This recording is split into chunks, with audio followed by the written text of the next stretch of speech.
Sawadee-ka. Hello and welcome to Daily Wisdom, Walking the Path with the Buddha.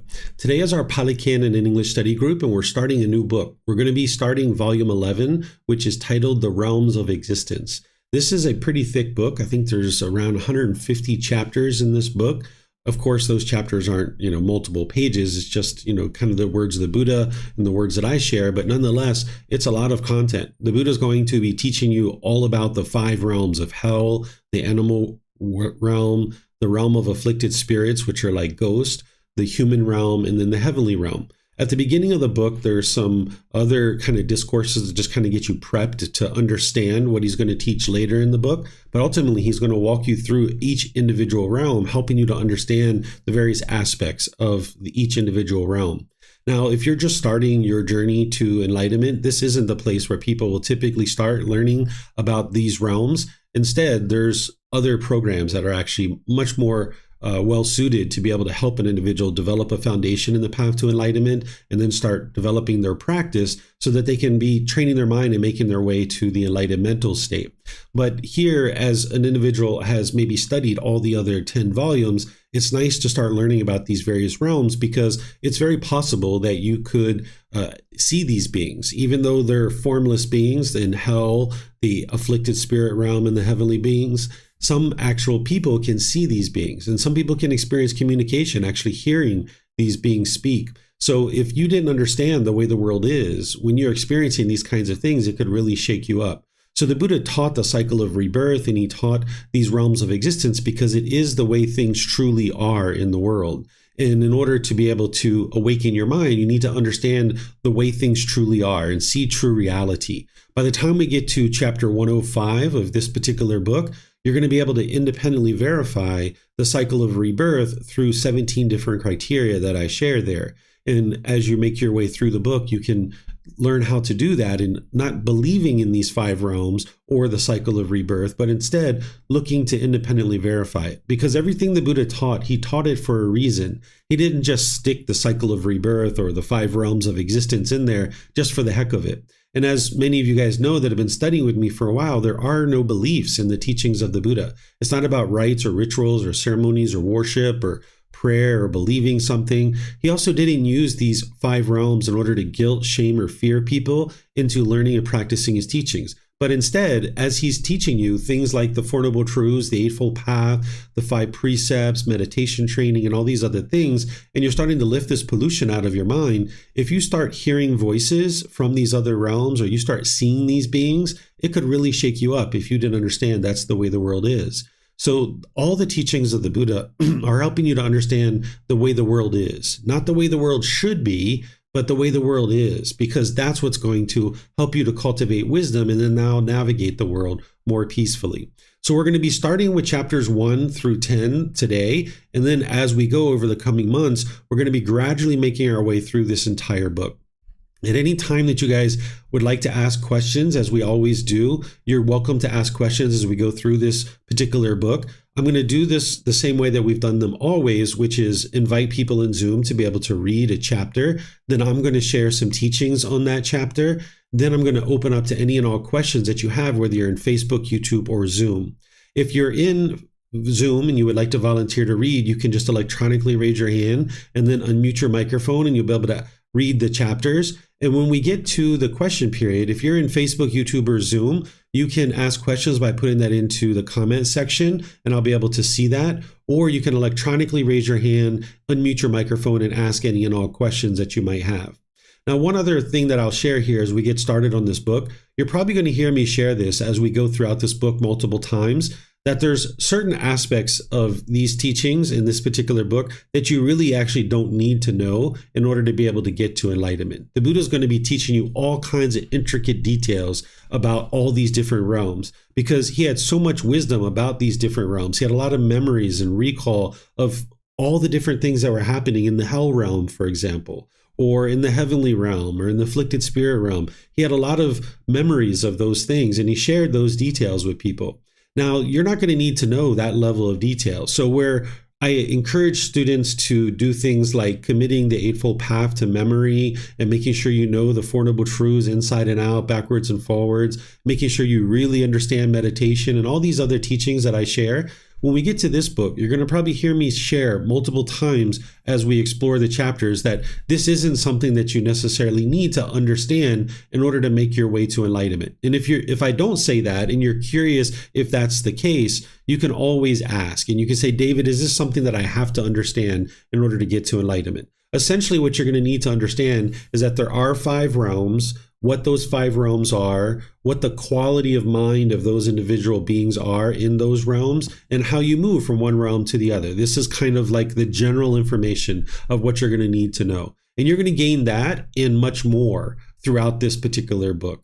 So don't feel like it's like other books where you really need to know it inside and out, backwards and forwards to really be able to understand something like sensual desire or ill will or conceit or the practices to be able to eliminate those things like sensual desire, ill will, and the ego. Where this is more of like background information so that should you ever experience contact with these beings, you will understand. And there's some people who will make their way to enlightenment who will never see a being in the formless realms and who will never experience hearing voices from those realms. You can still make your way to enlightenment and not have those experiences. There will be some people who will make their way to enlightenment who won't ever observe their past lives and they won't have that direct experience of having seen their past lives, but they can still make their way to enlightenment. So these kinds of things that the Buddha is sharing with you in this particular book is kind of like background information. Should you have these experiences, you will understand them.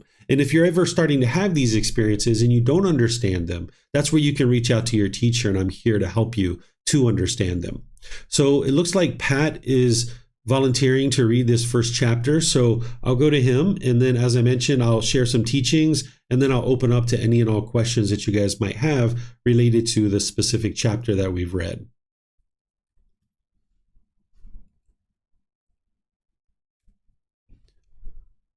Go ahead, Pat. Existence. And what amongst is existence? There are these 3 kinds of existence: sense sphere existence, form sphere existence, formless sphere existence. This is called existence. With the arising of clinging, there is the arising of existence. With the elimination of clinging, there is the elimination of existence. Thus, this noble eightfold path is the way leading to the elimination of existence. That is, right view, right intention, right speech, right action, right livelihood, right effort, right mindfulness, and right concentration. Thank you. Okay, thank you, sir. So for all of you guys that are on Zoom, I'm going to switch over to the way that I used to do this. I didn't recall that it actually works better to do it this way from last week. So, okay. So what the Buddha is teaching you here is he's teaching you the 3 categorizations of the 5 realms, because these 5 realms are grouped into these 3 categories. As I shared, there's 5 realms that the Buddha taught. Even though you're going to see other things out there in the world, you're going to see people that teach 6 realms. You're going to see people that teach 8 realms or 32 realms. You're going to hear all kinds of things. But when you go back to the original source teachings of the Buddha, to be able to see in the Pali Canon what did he teach and what he didn't teach, you will come to understand that he taught 5 realms: hell, animal, afflicted spirits, which are like ghosts, human, and then heavenly realm. These are the 5 realms that he taught. And we're going to walk through helping you to understand the various qualities of all these realms and what transpires in these realms throughout this entire book. But here, what he's doing is he's kind of grouping these realms into 3 different categories. He's talking about the sense sphere existence. That's any existence in any of the realms. Then there's this form sphere existence, which is any existences in the animal realm or the human realm, because we have physical form. That's what it means to have form.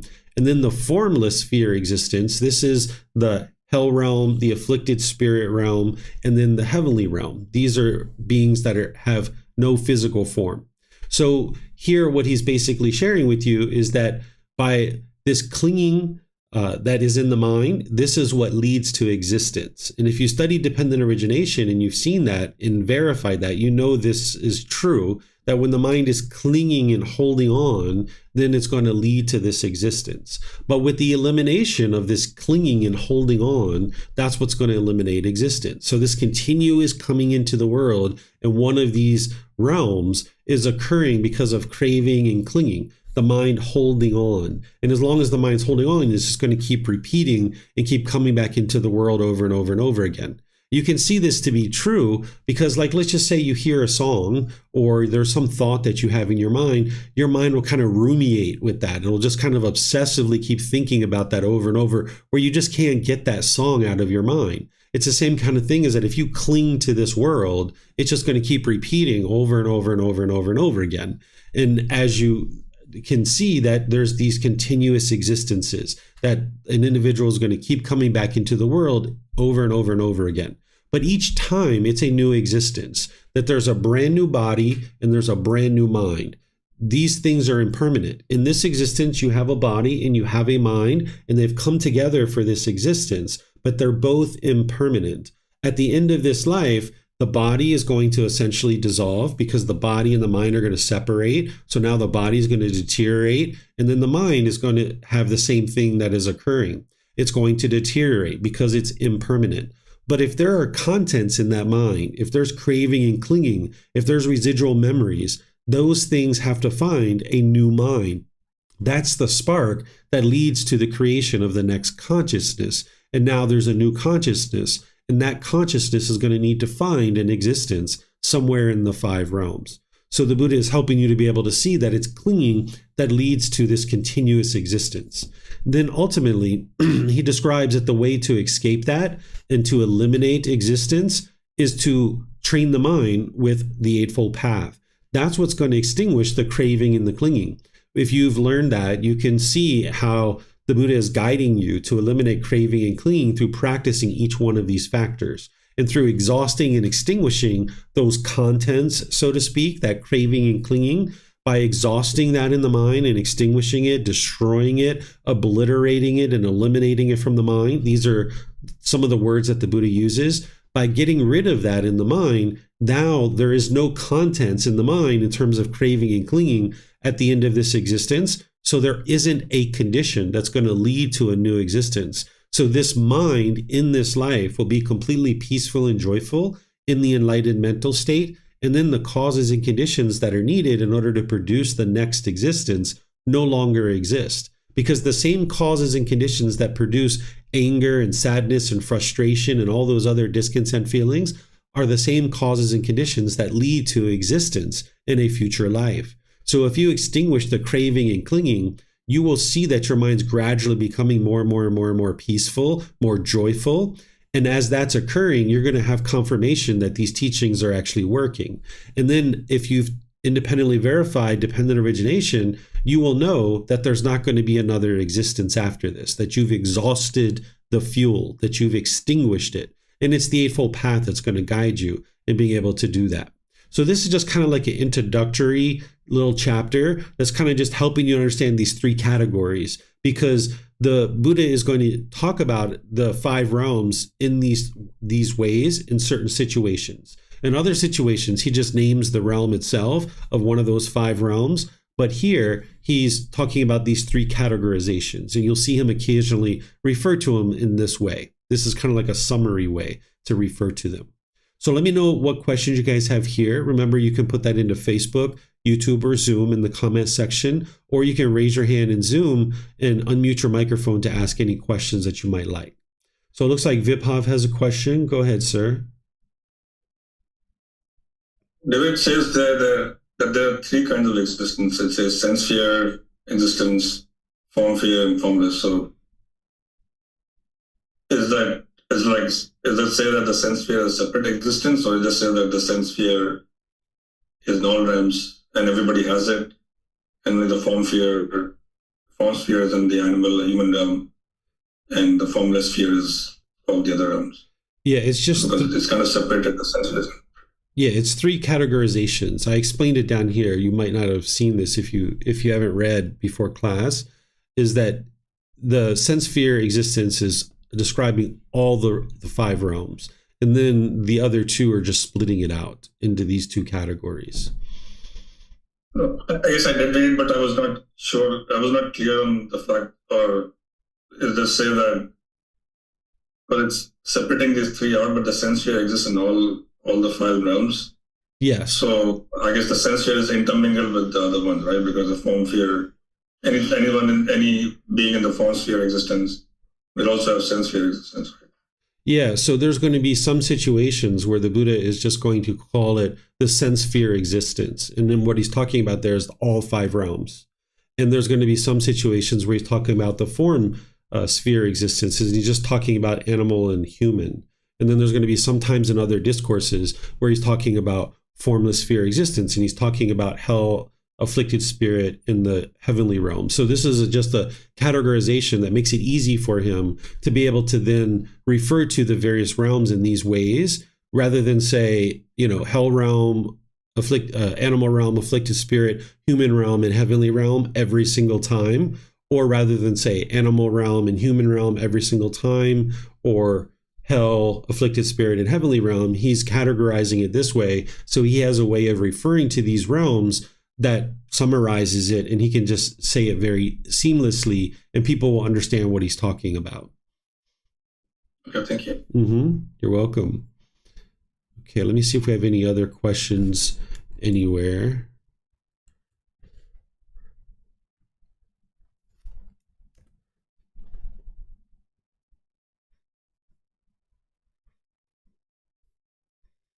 Okay, I don't see any other questions anywhere. So let's go to chapter 2. Is there someone who would like to read this?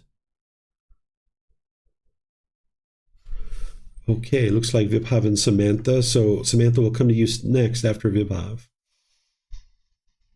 The production of renewed existence, first discourse. Venerable Sir, it is said, existence, existence. In what way, Venerable Sir, is there existence?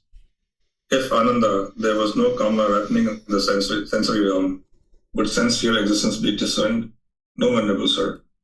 Thus, Ananda, for beings endured by ignorance, unknowing of true reality, and fettered by craving, karma is the field, and consciousness the seed, and craving the moisture for the consciousness to be established in an inferior realm.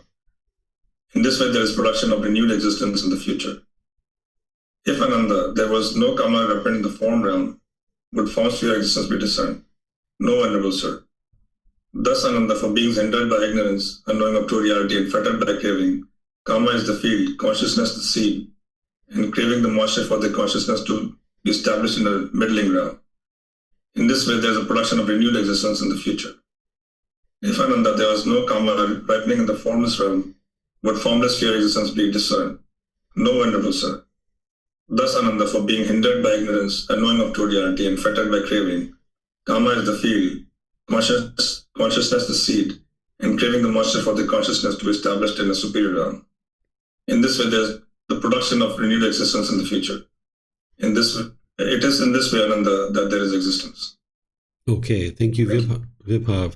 So here, the Buddha is helping you to be able to see that it's the extinguishing of karma that is going to help you to ensure that there isn't an existence in the future. So extinguishing your unwholesome karma from the past is what you're doing with the Eightfold Path. Anytime that unwholesome karma is coming back to you, you need to be able to extinguish that. And that's what's going to ensure that there isn't any existence in the future. And part of that extinguishing is to eliminate craving, desire, attachment, because that's what's producing the unwholesome karma.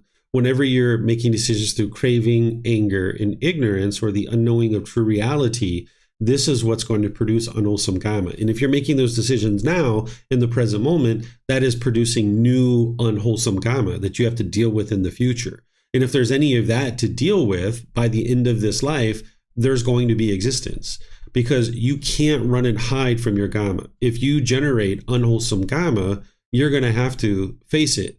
And if it's not in this life, if this life is over, then you're going to need to face that in the next life. So what you're doing in this particular path is, through the Eightfold Path, whenever old unwholesome karma is coming back to you, meaning decisions you made in the past that you're now experiencing unwholesome karma, you need to extinguish it. It's like burying it in the sand, so that now you don't have to deal with it anymore in this life or in some future life. So I give you guys the example of this when I teach the natural law of karma. I explain like this example of, say somebody lied on a tax form 3 years ago, and now 3 years later you're getting a notice in the mail that you owe $3,000, and the government says you owe us $1,000 for the initial amount that you maybe lied on or overlooked or somehow made a mistake. There's $1,000 of interest and $1,000 penalty. And now in the present moment, you have some decisions to make, because this is old unwholesome karma coming back to you. Now, if you didn't know these teachings, you might rip up the paper and throw it away, thinking you can run and hide from it. Or you might think that I'll call up the government and be bitter and harsh and hostile to them, or maybe write them a nasty letter. But in the present moment, that is now creating new unwholesome karma that you're going to have to deal with in the future.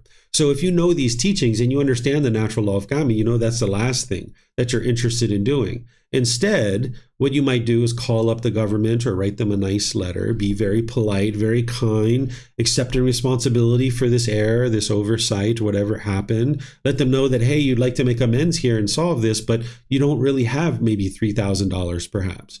And now when you talk to them very polite, very kindly, they say, hey, you know what? Well, we'll just kind of reduce that to $1,000. You don't owe us the interest or the penalty. You're being really polite about this. Just pay us the $1,000 and we'll call it even at that point. And then maybe you don't even have that, right? Maybe now you need to say, oh, I'm so sorry. I would like to pay this $1,000, but I don't even have that money. Is there something we can work out? And maybe they offer a payment plan where you can now pay over multiple months, maybe $50 or $100. And now over the next several months, you're extinguishing this unwholesome karma, because through understanding the Eightfold Path, you will use right intention, right speech, right action, and all these other teachings to be able to now handle this situation and extinguish it. And that's what's going to extinguish your unwholesome karma. So through having that wisdom and not having a craving and clinging and holding on to your money and just looking like you're perfect in front of other people, you can now call the government with no ego, with no arrogance and hostility and bitterness and resentfulness, and just handle it politely, kindly, and respectfully. And that's what's going to extinguish this karma, so that now you can get free and clear of that.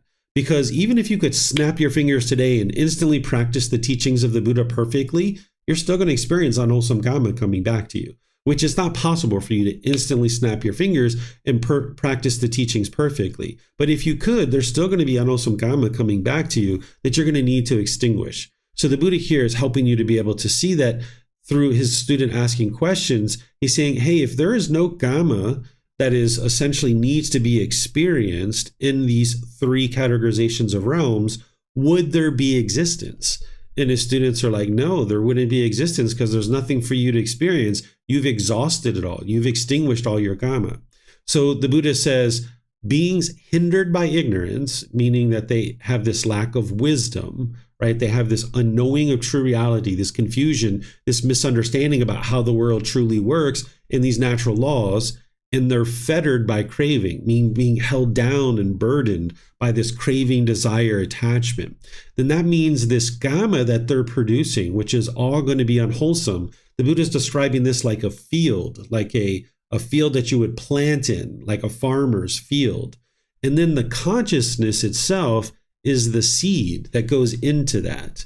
And now that craving, desire, attachment is the moisture that's going to allow this process to continue.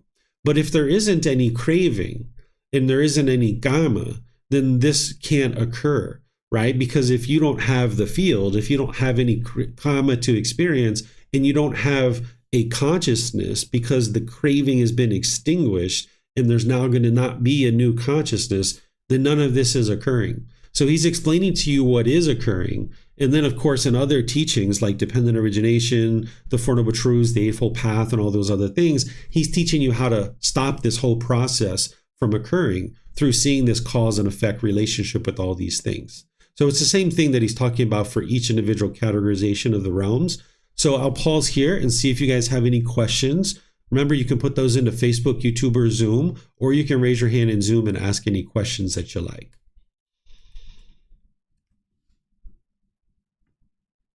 Okay, I don't see any questions. So this particular chapter, needs understanding of karma, craving, and ignorance, and all these other things. So perhaps for those of you guys that have studied that, you're understanding, and if not, you can peer into it in more detail. But essentially what this comes back to is helping you to understand to extinguish your unwholesome karma. And it's the Eightfold Path that's going to allow you to be able to do that. Okay, this next chapter I think is very similar to that one. Let me just see if there's anything that's unique about it. I'm not seeing anything that's unique about it. So this is essentially the exact same thing. So we can just move on from this one. This is chapter 3. So it's essentially the same words from the Buddha and the same description there. Chapter 4, is there someone who would like to read this one? Oh, Samantha was supposed to read this one. Where is Samantha? Oh, that's Miriam. Let's see. There's Samantha. Go ahead, ma'am. Thank you, Teacher David. The conduit to existence. Venerable Sir, it is said, the conduit to existence, the conduit to existence. What, Venerable Sir, is the conduit to existence? And what is the elimination of the conduit to existence? Radha, the craving, desire, excitement, lust, engagement, and clinging, mental standpoints, adherences, and underlying tendencies regarding form. This is called the conduit to existence. Their elimination is the elimination of the conduit to existence. The craving, desire, excitement, lust, engagement, and clinging, mental standpoints, adherences, and underlying tendencies regarding feeling. This is called the conduit to existence.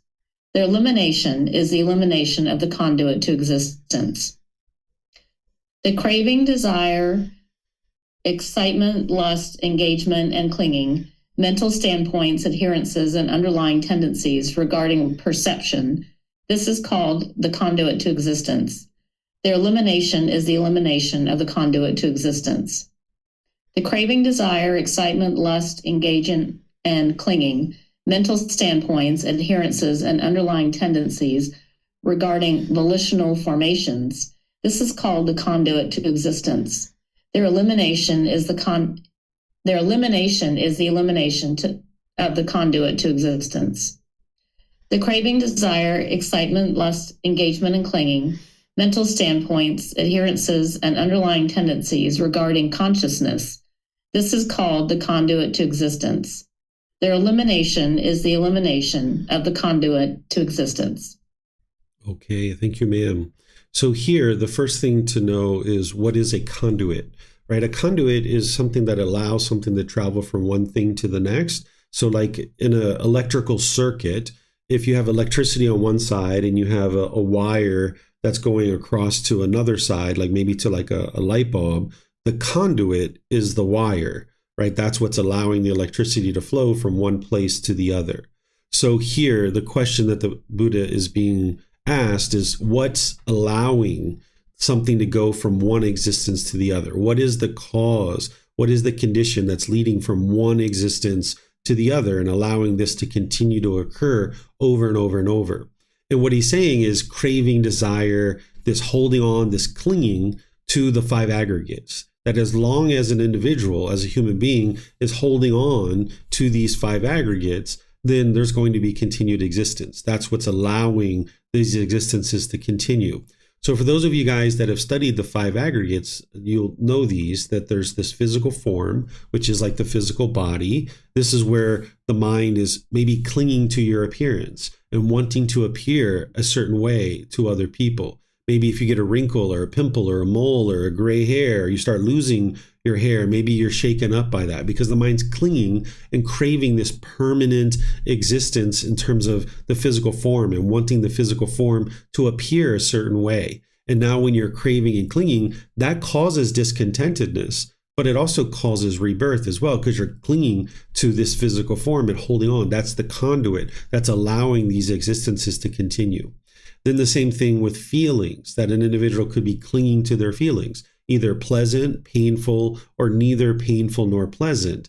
If an individual is clinging to those feelings, then now that's going to create a conduit to existence. That if you cling to this happiness, this temporary happiness that one experiences as conditional experience in the mind, now you cling to that and hold on to that, Now, when your mind is not experiencing that, you're maybe frustrated or angry or some other discontent feeling that's painful or neither painful nor pleasant. So not only is this causing discontentedness, and this is discontentedness in the mind, but it leads to continued rebirth as well.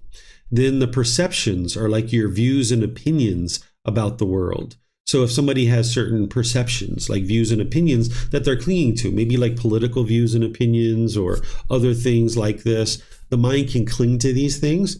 And now when you're in a situation where someone disagrees with your views and opinions, you might advocate for people to agree with you, or you might fight and argue. There might be, a lot of hostility and bitterness because the mind's becoming unskillful, because maybe the mind's craving for everybody to agree with your views and opinions. And now when people don't agree with you, it's almost like a fight to death with two animals fighting to death, but it's two human beings that are choosing to do so. So if you're clinging to your perceptions, not only does it cause discontentedness, but that's a conduit that's going to allow this consciousness to continue to exist over and over and over again in new existences. Then there's the volitional formations, which are choices and decisions. If we cling to those, same thing. An individual can become discontent, but then also it leads to continued existences as well. So if somebody was maybe taking a trip to Australia and they were clinging to this decision and they really wanted to go and they were so excited about this trip, and now they show up to the airport and their plane is delayed or it's canceled. So now they're maybe frustrated or agitated or annoyed. This is the discontentedness due to the clinging to a decision. But then also, this is a conduit for new existence. So if an individual continues to do this all throughout their life and they never eliminate their clinging to their choices and decisions, then it's going to lead to a new existence. And then the consciousness itself. This is like the self-identity. This is where someone can cling to your culture, your ethnicity, your sexual orientation, your nationality, your job or occupation, or any number of other things. The mind can cling to this as who you are as a person and now be frustrated or agitated, or even excited if you're clinging to a certain identity. If somebody speaks fondly or in an agreeable way about these things that your mind's holding on to in his identity, then you could get pleasant feelings. But then there's going to be the painful feelings when people talk in negative and degrading ways about anything your mind is holding on to as an identity. So not only is there discontentedness, but there's continuous existence that an individual is going to keep coming back into the world over and over and over again. So what the Buddha teaches you as part of realizing non-self is not to cling to any of these things. And he teaches it to you as part of the Four Noble Truths in Right View and the Eightfold Path and all of his other teachings, is teaching you not to cling to this physical form, to the feelings, to the perceptions, the volitional formations, or the consciousness. You can train your mind to let go of these things mentally, that you're not clinging to them and wanting them to be a certain way. Because not only will it produce discontentedness, but it's going to produce continuous existence in the cycle of rebirth. Let me know if you guys have any questions here by putting that into Facebook, YouTube, or Zoom, or raising your hand in Zoom. Okay, I'm not seeing any questions anywhere. So let's move on to the next one, which is chapter 5. And it looks like Pat might have his hand up. Yes, go ahead, Pat. The production of future renewed existence. Monks, what one intends and what one desires, and whatever one has an obsession towards, this becomes a basis for the maintenance of consciousness. When there is a basis, there is a support for the establishing of consciousness. When consciousness is established and has come to growth, there is the production of future renewed existence.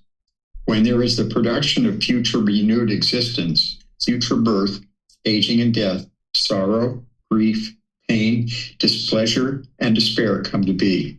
Such is the origin of this whole mass of discontentedness. If, monks, one does not intend and one does not desire, but one still has an obsession towards something, this becomes a basis for the maintenance of consciousness. When there is a basis, there is a support for the establishing of consciousness. When consciousness is established and has come to growth, there is a production of future renewed existence. When there is the production of future renewed existence, future birth, aging and death, sorrow, grief, pain, displeasure, and despair come to be. Such is the origin of this whole mass of discontentedness. But monks, when one does not intend, and one does not desire, and one does not have an obsession towards anything, no basis exists for the maintenance of consciousness. When there is no basis, there is no support for the establishing of consciousness. When consciousness is unestablished and does not come to growth, there is no production of future renewed existence. When there is no production of future renewed existence, future birth, aging and death, sorrow, grief, pain, displeasure, and despair are eliminated. Such is the elimination of this whole mass of discontentedness. Thank you. Okay, thank you, Pat. So here, what the Buddha is doing is helping you to see that when you have intention and there's desire, that's going to provide the criteria that are needed to have continuous rebirth and also continued discontentedness as well.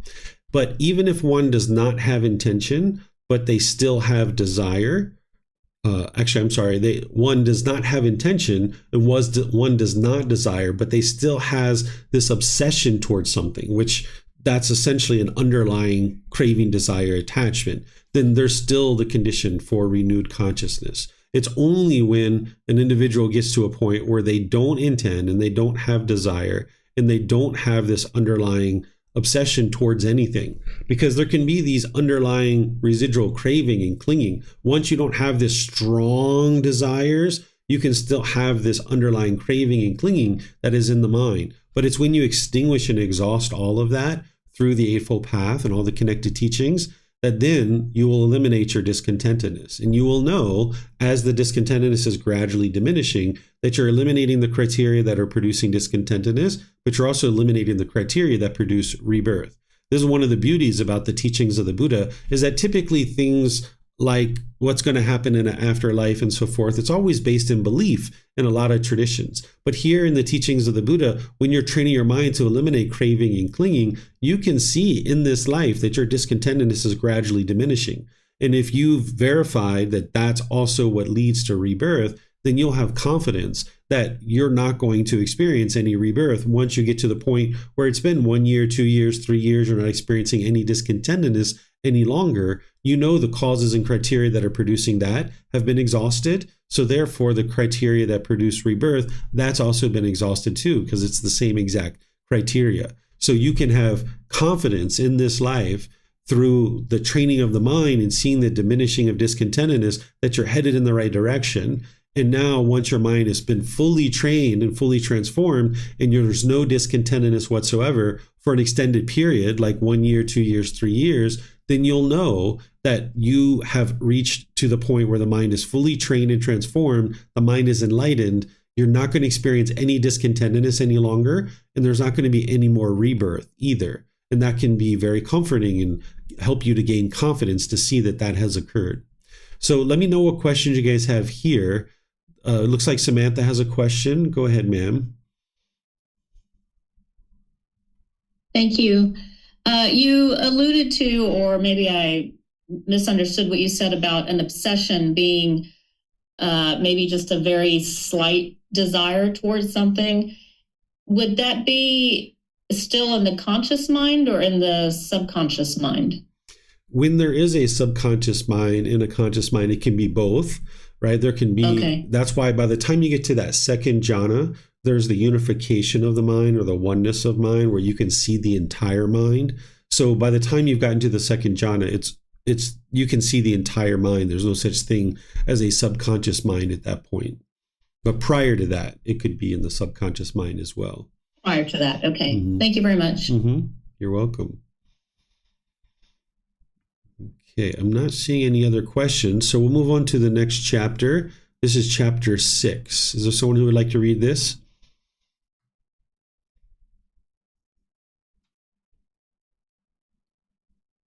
Okay, it looks like Samantha. Go ahead, ma'am. Thank you. Stations of consciousness, first discourse. Ananda, there are 7 stations of consciousness and 2 spheres. Which are the 7? There are beings different in body and different in perception. such as human beings, some heavenly beings, and some in states of sorrow. That is the first station of consciousness.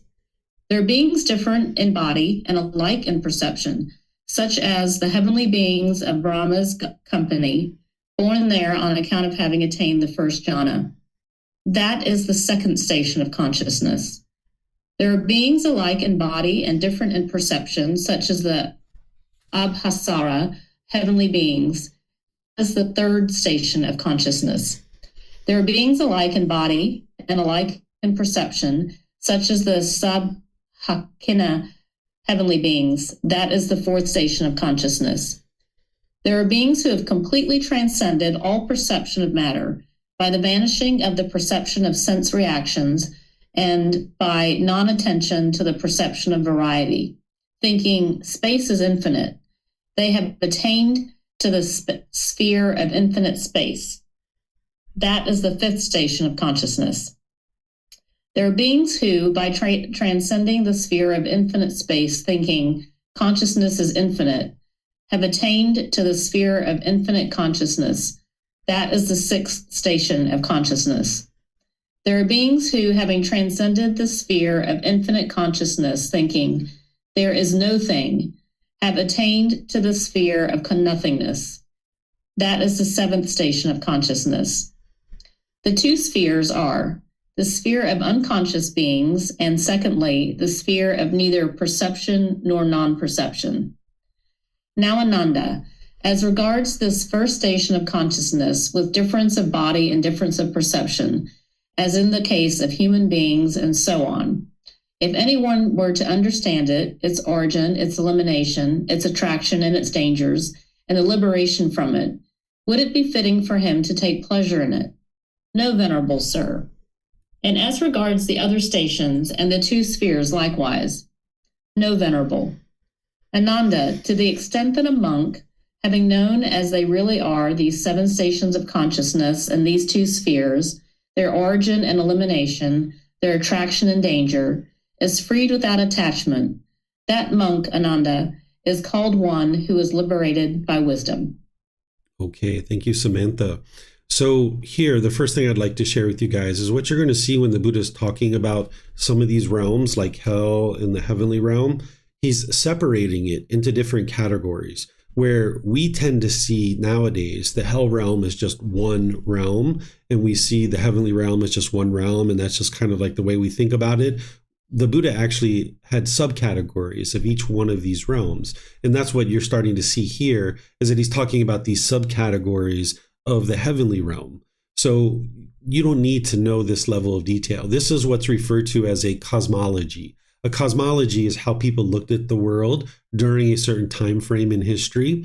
And the cosmology that existed during the lifetime of the Buddha had a lot of subcategories within all of these different formless realms. Just like if you can imagine in the animal realm, we have squirrels and rabbits and monkeys and elephants. And in the human realm, somebody might say that we have different ethnicities and different cultures, right? Well, in these other realms, there's these subcategories that the Buddha talks about in these different realms, but you don't need to know the cosmology that existed during that time frame in order to be able to understand what these five realms are, the cycle of rebirth, and how to make your way to enlightenment. So you're going to start seeing where the Buddha is describing these different subcategories. What he's talking about specifically here in this particular discourses is the stations that your consciousness goes through as part of the process of rebirth, that your mind can actually move through these different phases. You won't see too much information from the Buddha on this, but he does have some discourses about this. Oftentimes people are very intrigued by this kind of information, and people tend to ask me certain questions. I don't have any recollection of anything in that in-between period of from one birth to the next and what was happening in terms of the stations of consciousness. The Buddha had that information, and that's why he's sharing it, to help people understand it. But you actually don't need to know that in order to be able to eliminate your discontentedness. So if people were curious about it and they had a craving to know that information, learning that information can extinguish that craving and ultimately help you to be able to get to enlightenment. But if you could care less about what's happening from one life to the next, maybe you're just dealing with enough in this life to be able to train your mind and actually make your way to enlightenment, then just focus on that. focused on the Four Noble Truths, the Eightfold Path, the meditation training, and all those other teachings that you need to get to enlightenment during this life. What's happening from one life to the next, it really doesn't matter. Because right now you're in this human life, and this is the ideal existence to be able to train your mind and get to enlightenment. But if you are ever interested in that kind of information, that's what the Buddha is sharing with you here. But you shouldn't feel like you need to commit this to memory or actually even learn it, because it would only be valuable if somebody has a craving to know this information, and the only way for them to extinguish it is to study it. And that's what's here for you. So I'm not even going to go through this in detail, because this deals with the cosmology that existed during the lifetime of the Buddha.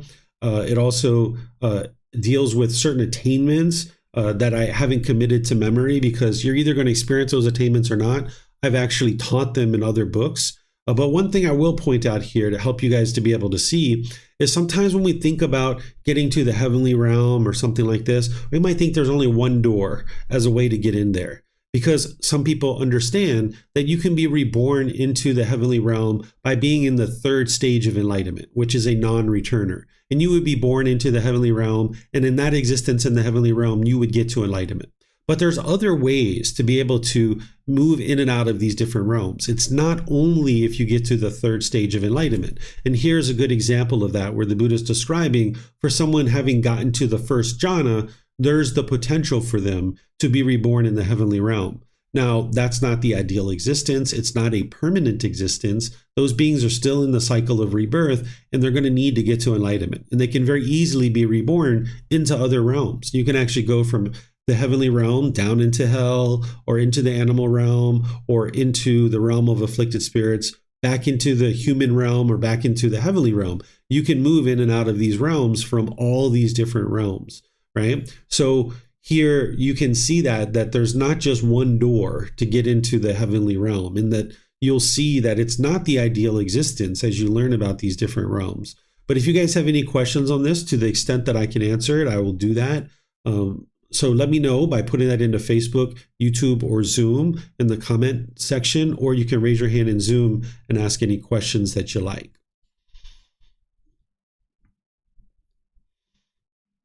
Okay, I don't see any questions. Now we've got this next chapter, which is essentially dealing with the same topic, but kind of coming at it from a different angle. Would somebody like to read this one?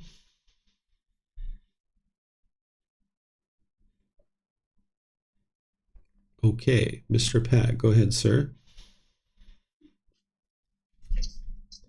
Stations of Consciousness, Second Discourse. Monks, there are these 5 kinds of seeds. What 5? Root seeds, stem seeds, joint seeds, cutting seeds, and germ seeds at the 5th. If these 5 kinds of seeds are unbroken, unspoiled, undamaged by wind and sun, fertile, securely planted, but there is no earth or water, would these 5 kinds of seeds come to growth, increase, and expansion? No, Venerable Sir.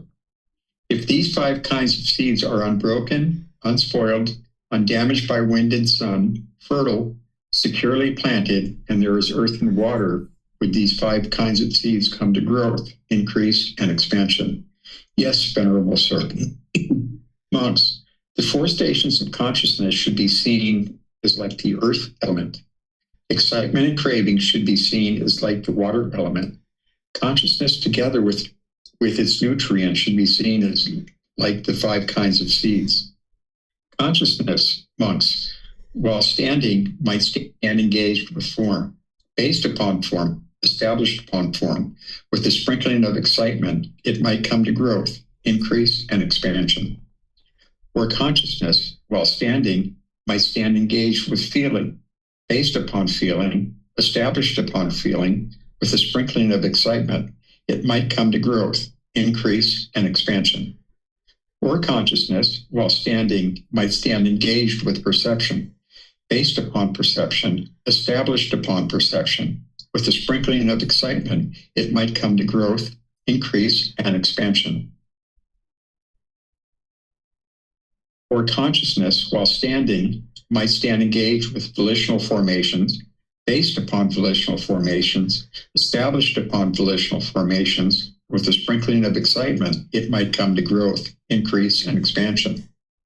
Monks, So someone might say, separated from form, separated from feeling, separated from perception, separated from volitional formations, I will make known the coming and going of consciousness, its passing away and rebirth, its growth, increase, and expansion. That is impossible. Monks, if a monk has abandoned craving for the form aggregate, with the abandoning of craving, the basis is cut off. There is no support for the establishing of consciousness. If he has abandoned craving for the feeling aggregate, with the abandoning of craving, the basis is cut off. There is no support for the establishing of consciousness. If he has abandoned craving for the perception aggregate, with the abandoning of craving, the basis is cut off. There is no support for the establishing of consciousness. If he has abandoned craving for the volitional formations aggregate, with the abandoning of craving, the basis is cut off. There is no support for the establishing of consciousness. If he has abandoned craving for the consciousness aggregate, with the abandoning of craving, the basis is cut off. There is no support for the establishing of consciousness.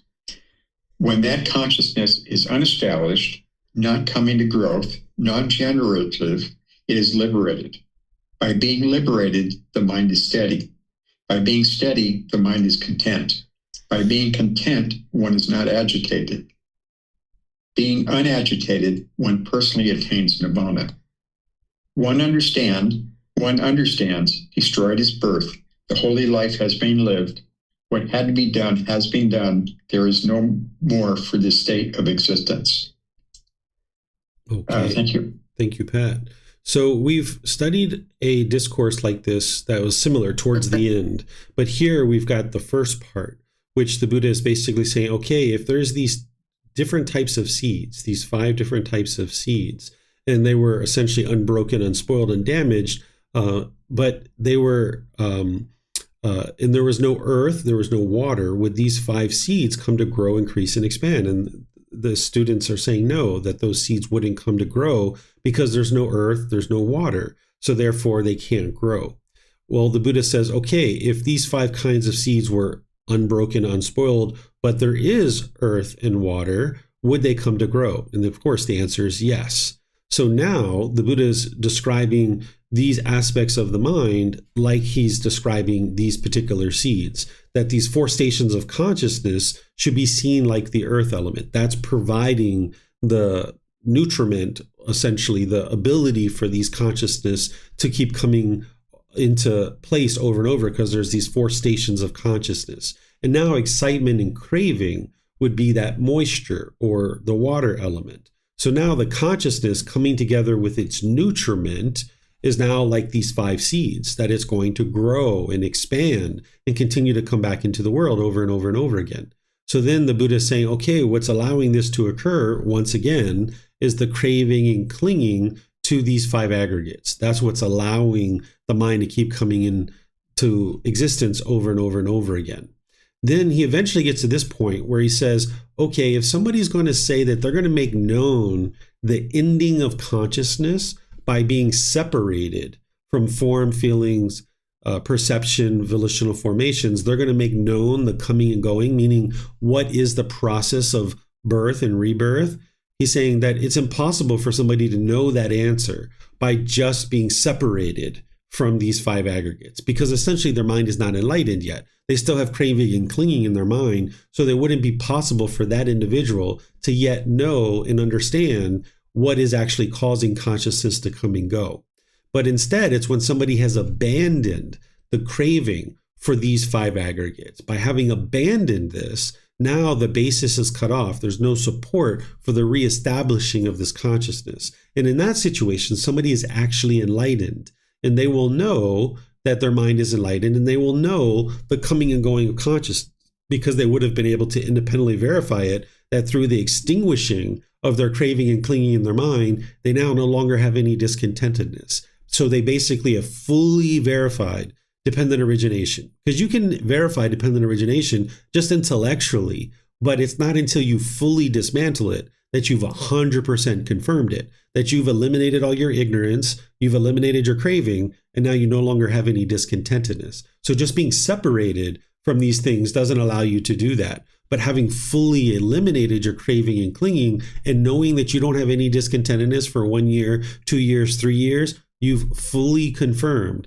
dependent origination and you know it to be true. So now you know exactly what is the coming and going of consciousness. And once you verify the truth and you have wisdom, nobody can ever convince you anything otherwise. So having completely eliminated and abandoned craving and clinging, an individual will know the coming and going of consciousness because they've independently verified dependent origination 100%, and they're fully confident that it is 100% the truth. And now, having done that, the mind is now liberated. The mind is now steady. The mind is content and not agitated. The mind is enlightened, right? That's what the Buddha is explaining. And then once you're experiencing that, and you know 1 year, 2 years, 3 years, you haven't experienced any discontentedness, then you will also know destroyed is birth, that you've lived this holy life. You've done what you had to do. You've trained your mind. You've transformed your mind. And now you know there's no more for this future existence, that there's no more for this state of existence, that this is your last existence, because you've now fully confirmed all the teachings through having experienced the results that the Buddha describes. This is called final knowledge, that once you've fully exhausted all the fetters in your mind is now completely transformed. There's no ignorance whatsoever. The Buddha also describes this individual as being beyond training, that there's no longer any training that this individual needs to do. They will still meditate. They will still do those things because there's higher and higher levels of concentration and clarity that you can get. But even when you get to the point of 1 year, 2 years, 3 years, you're not experiencing any discontentedness, you'll continue to meditate. But the Buddha is essentially saying you're beyond needing to know anything about this path to enlightenment because you fully put it together to the point where you're experiencing the extinguishing of discontentedness for an extended long-term period. So you've now attained final knowledge. You're beyond training, and you will know that what had to be done has been done. So let me know what questions you guys have here on this particular chapter. You can put that into Facebook, YouTube, or in Zoom. Okay, I don't see any questions, so we'll move on to the next chapter. This is chapter 8. Is there someone who would like to read this one? Okay, Yihang. Had a feeling Yihang was going to volunteer for this one. Thank you, Teacher David. And a small amount of existence is not praiseworthy. Monks, just as even a small amount of physis is foul-smelling, so too I do not praise even a small amount of existence, even for a mere finger snap. Monks, just as even a small amount of urine is foul-smelling, a small amount of saliva is foul-smelling, a small amount of pus is foul-smelling, a small amount of blood is foul-smelling. So I do not praise even a small amount of existence, even for a mere finger snap. Thank you. Okay, thank you, Yihang. So this is a short little discourse where the Buddha is essentially saying that he's not encouraging people to exist in this world, right? And this is very important to understand because you will see many places in the world teaching you the opposite. They will teach you that the goal is to come back into the world and help other people to get to enlightenment. And this just isn't true. This isn't what the Buddha taught. This isn't what he did, right? If that's what the ultimate goal is, that's what he would have done. But that's not what he did. He trained his mind. He got to enlightenment. He escaped the cycle of rebirth.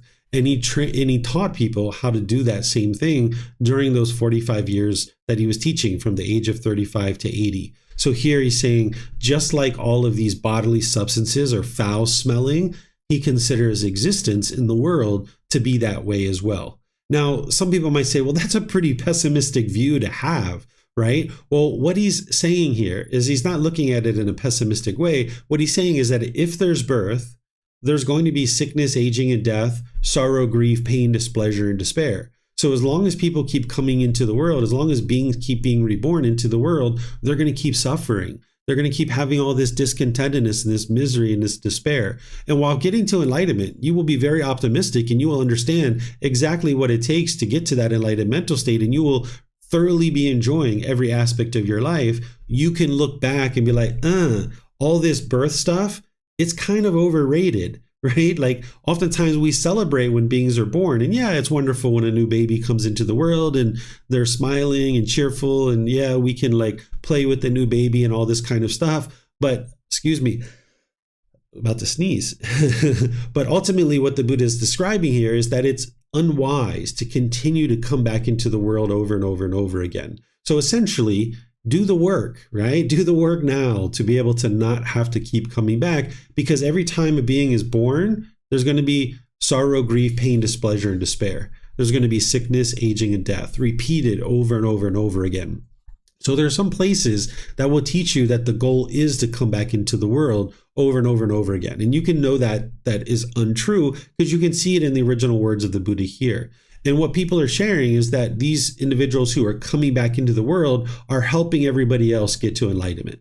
And if that was true, then what we would see is that the world would be getting to be a better and better and better place, because we have all these people that are coming back into the world, helping other people to get to enlightenment. Essentially, everybody's holding the door and nobody's walking through the door, right? This isn't the way the world works, because if that was the case, like again, we would see that the world was just progressively becoming better and better and better, that we wouldn't see continued war and fighting and murders and killing and all these kinds of things.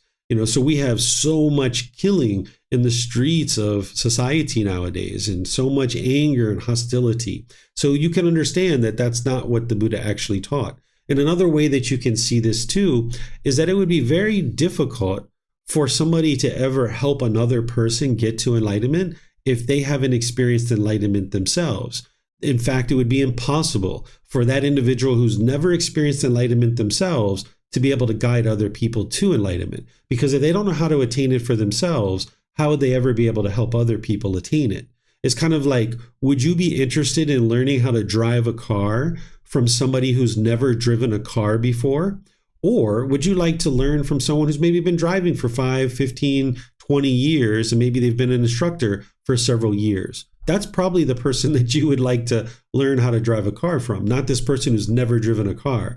So the idea that someone's not going to get to enlightenment and then come back into the world, which doesn't guarantee they're going to come into the human realm, but let's just say they do, how is that individual now capable of helping anybody to get to enlightenment? So the Buddha is saying it here in no uncertain terms, very clear, that he doesn't praise existence, because he doesn't say it here, but we know that from the totality of his teachings, but because whenever there's existence, that means there's going to be sickness, aging, death, sorrow, grief, pain, displeasure, and despair. All that stuff is going to happen because you're not born enlightened. You're born unenlightened. So as long as there's an existence, there's going to be suffering. And that's why the Buddha is saying, I don't praise that stuff. It's kind of overrated. So train your mind, get out of here, escape this whole cycle of rebirth.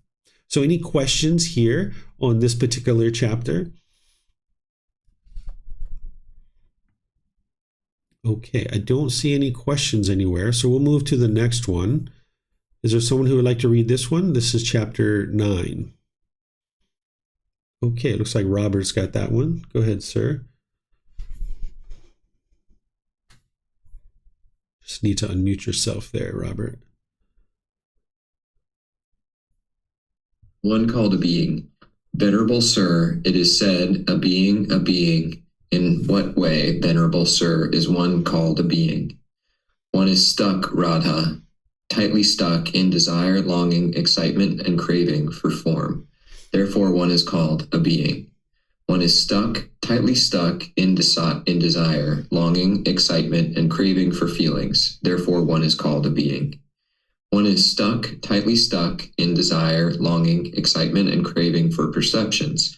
Therefore, one is called a being. One is stuck, tightly stuck in desire, longing, excitement, and craving for volitional formations, choices, decisions. Therefore, one is called a being. One is stuck, tightly stuck in desire, longing, excitement, craving for consciousness. Therefore, one is called a being. Okay, thank you, Robert.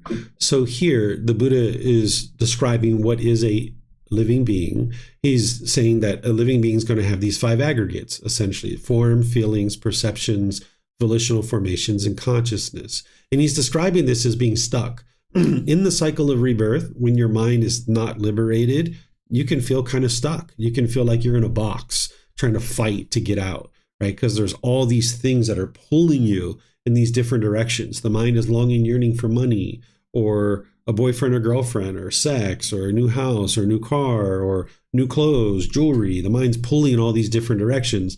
And it can feel like you're quite stuck in this continuous cycle, being reborn over and over and over again. And what is happening is the mind is craving and clinging and holding on to these 5 aggregates. And this is why one feels quite stuck.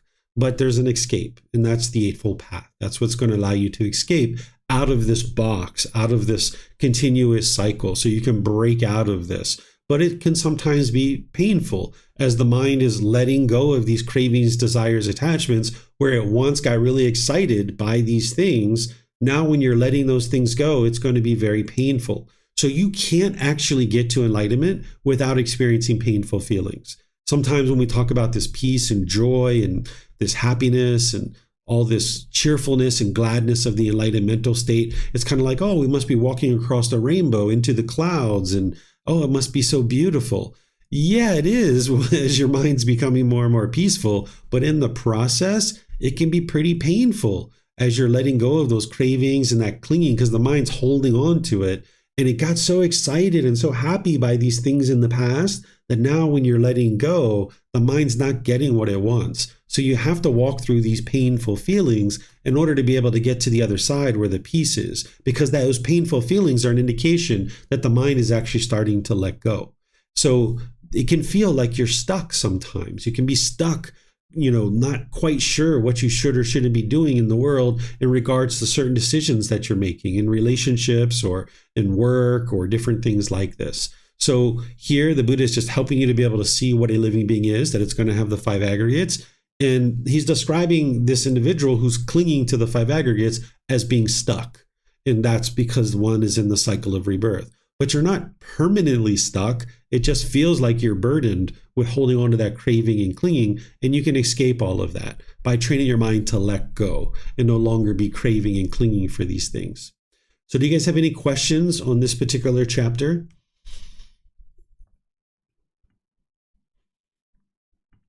Okay, I'm not seeing any questions. So now we'll go to the last one for today. This is chapter 10. This is where the Buddha makes it very clear what is causing the continuous rebirth.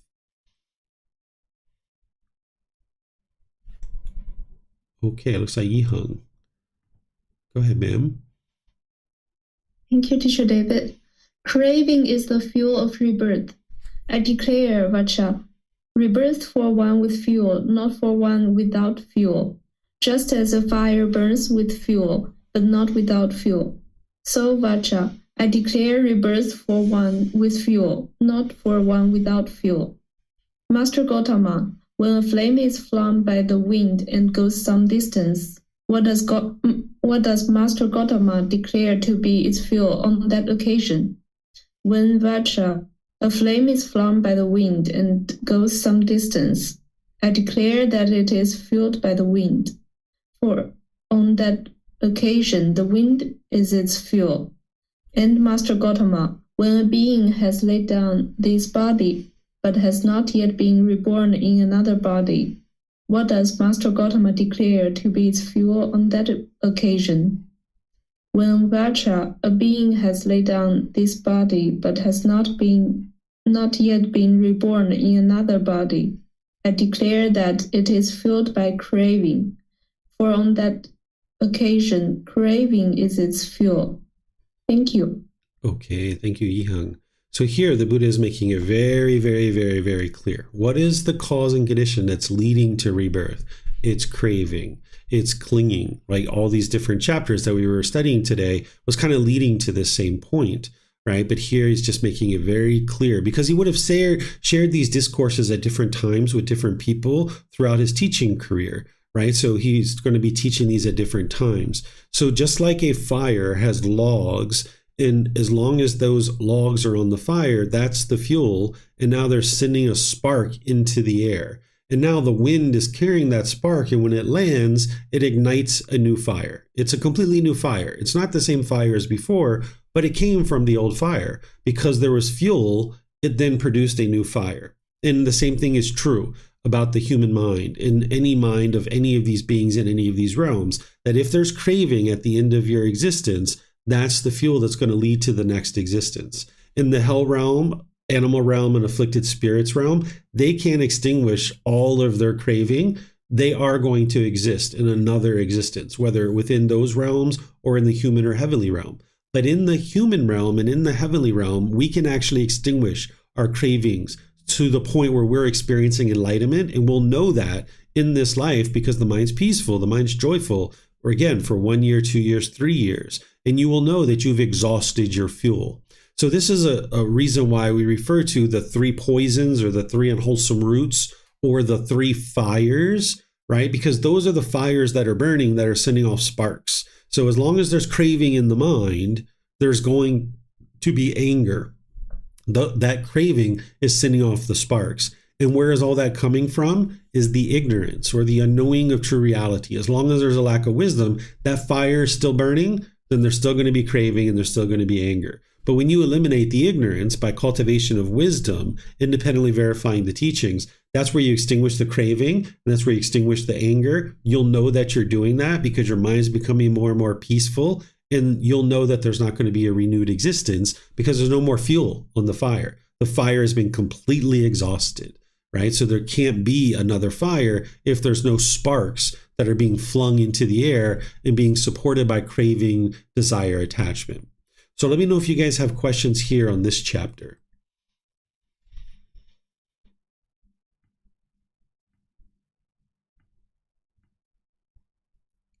Okay, I'm not seeing any questions anywhere. So next week, we're going to be in the next 10 chapters, chapters 11 through 20. We're going to be exploring those and gradually making our way through this entire book. Here, this is just kind of like helping establish some foundational things to be able to then understand the cycle of rebirth and the 5 realms of existence. And you're going to get a little bit more of that next week before we actually get into studying each individual realm individually. So if you guys would like to read these before or after class, you're more than welcome to. You should know that you can download these from our website, buddhadailywisdom.com, and you'll be able to see the chapters either before class or after class. And then when we have our discussion, you'll have that much more background information to be able to potentially ask any questions that you like. Tomorrow in our group learning program, since we just restarted it recently, I'm going to be teaching the moral conduct section of the Eightfold Path, which is right speech, right action, and right livelihood. This is helping you to understand the certain harm that you can cause through your moral conduct so that you can make wise decisions and you're not causing harm. Because if you're causing harm, then harm is going to come back to you. So if you need a refresher on that or if you need to learn that, that's an ideal opportunity for you to do that tomorrow, either at 9 a.m. or 9 p.m. Thai time. And then on Monday, Thai time, I'm going to be starting a 5-day course, which is called Experiencing the Jhanas and the 4 Stages of Enlightenment. This is a course that I only teach twice a year that's going to help you to be able to understand putting together all the foundational teachings to be able to get to the jhanas and start moving towards the 4 stages of enlightenment. So that's an option for you guys to learn in as well. So thank you to everyone who read. Thank you for all your questions. Thank you for even just participating and being interested to learn the path to enlightenment as taught by the Buddha. I'll perhaps see you guys in one of these future classes. Have a very lovely and wonderful rest of your day. We'll see you next time. Sawadee ka.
Thank you again for watching.